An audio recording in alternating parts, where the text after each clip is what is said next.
Hello, my name is Carlene and this is my channel See It with C, and I'm here to provide you my top 10 tips to avoid getting pissed off with MSC. Come along.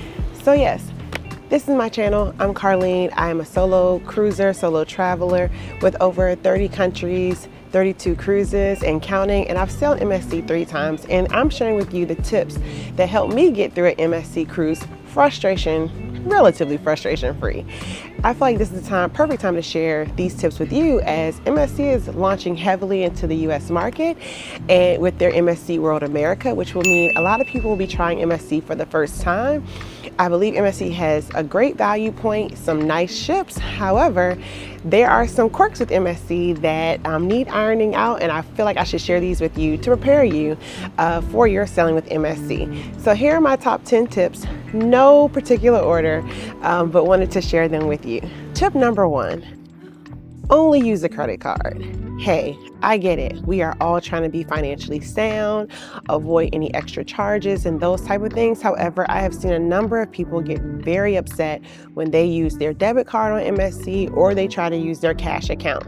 MSC will hold at least, I believe, $200 or so, or a significant amount of money from your account, which automatically comes directly from that account. So you don't want any frustrations with having to go to guest services. I will say MSC's guest services at this date is very mixed bag in regards to who is most helpful, who is easiest to work with in understanding of your needs. You probably need that $200 or so throughout your vacation. So it's just best to have a credit card, even if you need to set your minimums low to set for your sailing to avoid some frustrations on MSC. I will also say you want to register that card online or as soon as you get on board at one of the credit card stations so that it is readily available for you to use as soon as you board MSC ships. Point number 2 seems a little trivial, but this one got me. Only exchange your towels at the towel stand on board. So I was sailing, and I may have missed this part. I've sailed MSC Seascape, MSC Meraviglia, and MSC Seashore, some of their biggest ships. And I will say I have exchanged their towels one time on MSC's Ocean K, and that actually caused a little bit of an issue. When I went to go get another towel on board, they were saying, you have to provide us a towel or we're going to charge you the $25 or extra. I could avoid this by just basically exchanging my towels from the room with the towel stand on board to make it an even exchange. Apparently there was some disconnect between the towel exchange on Ocean K and the towel exchange on board. I will also say, if you are missing your towels for the first day, make sure you let your cabin steward know so that you can have that even exchange of towels. And again, the whole key here is to avoid frustration. Tip number 3, check your bill daily. With MSC, you can check your bill daily on their app. I will say my first cruise on MSC, I had some extraneous charges due to the drink package. So while I had the drink package, I was still getting charged for some items and I should not have been. So I will say, before you let things add up and you can't remember what you actually purchased, check daily so that you can nip those in the bud in regards to those daily charges that you might not be able to account for. Tip number 4, there will be inconsistencies across MSC ships. So your first time selling MSC might not be like your second time or your third time. I know personally for me, I had a wonderful time on my first MSC ship, Meraviglia. I had a okay time on MSC Seascape, and I truly saw MSC's attempt to rectify and create the customer service that the American market is used to when I sailed on MSC Seashore. All that to say, there will be some adjustments from ship to ship. There will be some staff who are different. There will be some different parties, different crowds, and a variety of just different needs. Additionally, you'll also see, depending on where the ship is based, different clientele, which means different cultures on board. So prepare yourself for that. You will not be able to compare, or at least for a bit of time until they kind of establish their brand. You won't be able to say, one MSC sailing is similar to another MSC sailing. So prepare yourself for those inconsistencies. Tip number 5 is my favorite tip to make sure the fun keeps going.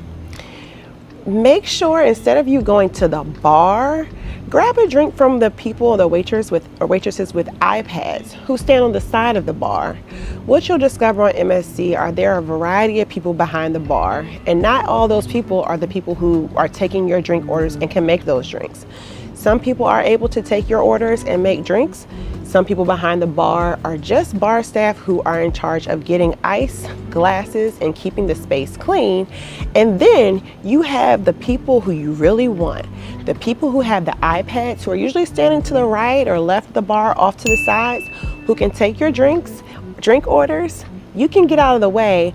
And I've discovered that giving my drink orders to the people with the iPads comes a little faster than waiting to try to figure out and flag down the bartender. So that is my tip to you. Find the people with the iPads who can take your orders versus trying to flag down the bar staff who are already busy making orders. And that cuts down frustration because you won't feel like you're being ignored or treated unfairly possibly. I've had really great response rate and time for the people with the iPads standing on the sides of the bars. Tip number 6, when you can, status match. So if you have a high status on Carnival, Royal Caribbean, basically try to match as high as possible, which I believe is their black status. Whatever their highest tier is, try to get that and match it. You will get onboard accommodations, you get upgrades, and a few other perks that are worthwhile having. So if you have a status on another line, MSC is currently matching that status, and sometimes that status will help you status match with other cruise lines. So look out for that ability to status match, and I'll try to include the link for how to status match your MSC in the description. Leave a comment. Have you already status matched on MSC? And if so, what is your tier on the cruise line and what perks do you value most? Tip number 7. We all know that we are hangry and irritated on boarding day. And nothing irritates you even more than a crazy buffet. MSC's buffets, I will say, across ships, tend to bring out the ugly in its cruise passengers.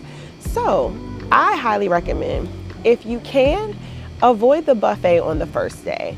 I personally like to go to the Mexican restaurant, the Cantina, on board. So if you can, it's a low-cost tacos. You can start with drinks there, or try whatever specialty dining restaurant that may be open at the time, or a smaller kiosk, because the buffet is absolutely crazy on the first day of MSC, and we don't want to start with any beefs amongst other passengers. Something to also be mindful in the buffet, similar to how we all drive on different sides of the roads and we all have different, let's say, perspectives and values related to closeness and how close you want to be and cleanliness and all those other things. Expect those to be front and center when you are waiting for the buffet. Some people have different cultures of how close to be to one another. Some people have different cultures related to hygiene, hand washing, and use of tongs. Some people have different perspectives of where the line starts and ends, and I will say, if anything, MSC can fix anything else, it's clear start and end to where the buffet lines are. I have seen some very close calls, MSC's buffet, because somebody thought that what their start of the line was the end of someone else's, and they clashed in the middle. So particularly for the buffet, if you can avoid it on the first day, try to get down to the Mexican restaurant or another venue, or pack some snacks and patience if you want to brave the buffet. Maybe room service is probably not available. However, basically, I do not recommend the buffet if you want a smooth start to your MSC cruise. Tip number 8 kind of feeds into my previous tip about the buffet. MSC is a strongly international cruise line. It's one of the favorites for passengers, cruise aficionados throughout the world, with sailings from Europe to Africa to South America and the US. You are going to experience a meeting of cultures on board MSC ships. And with a meeting of cultures, that means we have a meeting of values, expertise, language barriers, and a lot of other things that might rub some people the wrong way. So be prepared for that. While you shouldn't tolerate any rudeness, there is going to be a chance that someone's values don't align with your values. I say protect your status to cruise, and instead of acting out, report it to cruise staff. If someone is acting in a way that is very rude, racist, or aggressive, report it to the cruise staff and let them handle it versus you compromising your ability to travel. Tip number 9, more food, and it relates to MSC's dining times. MSC has a wide range of dining times that may be different from some of your traditional American carriers where they have 2 set dining times. MSC has a very early dining time, starting as early as 5:30, I believe, and has a pretty late dining time. However, their rule is you must arrive at least, I believe, 15 minutes within your window, or they will actually may not allow you to sit and have your dinner service. So you may want to be prepared to actually get there on time so that you can have a smooth start to your dinner, because they want to start and end everyone's food on time. Tip number 10 is my last tip, and that is in the evening, MSC's dining times kind of vary from time to time, and those dining times can actually may not align with your usual time to eat. So my tip is, in the evening, I usually call room service and I have them to stock up on some snacks, whether it be sandwiches, soups, or a couple of cookies and potato chips, just to have it in my room so that whenever the times for dinner or breakfast don't align, I have something to match lunch on and I am not getting, again, hangry.